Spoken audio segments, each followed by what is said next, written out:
እግዚአብሔርን የእውነት የምትወጁ ይመስልሻል? እግዚአብሔርን የምር ከሚወዱ ሰዎች ቀንታችሁ አታውቁም? በጣም በሚወዱ ሰዎች ማለት ነው። ብዙ ጊዜ ጸሎታችንም ጾማችንም አገልግሎታችንም የግድ መሆን ስላለበት የምናደርገው ሰው ስለሚጾም እንጾማለን፣ ጾም ስለሆነ እንጾማለን፣ ጸሎት መደረግ ስላለበት እናደርጋለን። የምር እግዚአብሔር ናፍቆን እግዚአብሔር ማውራት አምሮን ጸሎት አድርገን እናውቃለን? ድሮ ልጆች እያለን ከትምህርት ቤት ስንመጣ ቤት ውስጥ ስንገባ እናታችን ስትኖርና ሳትኖር ልዩነቱ ይለያያል አይደል? ስሜቱ በጣም ይለያያል። ቤት ውስጥ ልክ እናት ስትኖር ደስ የሚል ስሜት ምንም ባታደርግልን መክሰስ ባያስፈልገንም እንኳን ባዶ ቤት ከመግባት እናታችን ያለችበት ቤት መግባት ደስ ይላል። ልክ ያ ስሜት እንደሚናፍቀን ልክ እናታችን ለማየት እንደምንጓጓ እግዚአብሔርን ለማናገር እንጓጓለን። የምንወደውን ሰው ለማናገር ከምንወደው ሰው ጋር ለማውራት እንደምንናፍቅ እግዚአብሔርን ለማናገር እናፍቃለን። የምር ከልቡ እግዚአብሔርን የሚወድ ሰው ከልቡ የሆኑ ቅዱሳን የሚወድ ሰው ማየት ያስቀናል።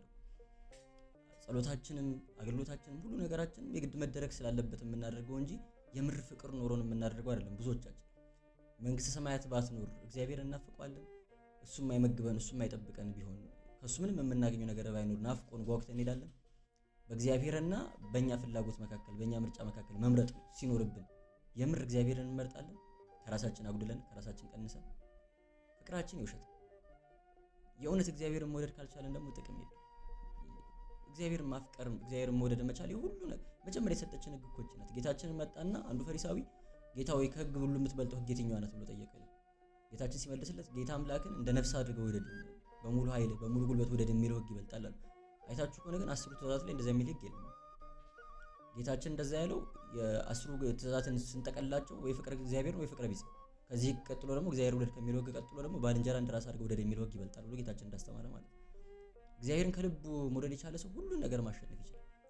ለእግዚአብሔር ያለው ፍቅር እውነተኛ ጀንዊን የሆነ ሰው የሆነ ነጠላ ምን ለብሰው ሰው እንዲያየን ካልሆነ ምን ዘምረው ከበሮ ምን መተው ሰዎች እንዲያውም ካልሆነ ከበሮ ይዘን ምን ሽከረከሩ ለምንድን ነው? እግዚአብሔር ደስ እንዲለው በጣም የሚያምር ልብስ ለብሰን ቤተክርስቲያን የሚለው እግዚአብሔር ደስ እንዲለው በእኛ ልብስ ደስ እንዲሰኝ ነው አይደለም። ሰዎች እንዲያውም ሁሉን ትተን ግን እግዚአብሔር ብቻ እንዲወደን እግዚአብሔር ብቻ እንዲያየን ማድረግ ከቻለን ያ እውነተኛ ክርስትና እና ፍቅሩ እንዲያድርብን መጸለይ እንልመድ። እስቲ እንሳል። ጌታው በቃ ልውደድ፣ አንተ እያመመህ እንደወደድከኝ እያመመኝ ደግሞ ልውደድ። አንተ ከራስ አጉድለ እየሞትክ ነፍስህን ሰጥተው እንደወደድከኝ እኔ ደግሞ እንደው አንተ ሞተልኝ እኔ ልኑርልህ። እስቲ አንተ እንደምትወደው አድርጌ ልኑር። አንተ እንደሞትክልኝ ልሞትልህ ባልችል ካንተ ፍቅር የያዘኝ ልክ ባል ስጠኝ ሚስት ስጠኝ ብለን እንደምንጸልየው ካንተ ፍቅር የያዘኝ አንተ ልውደድ።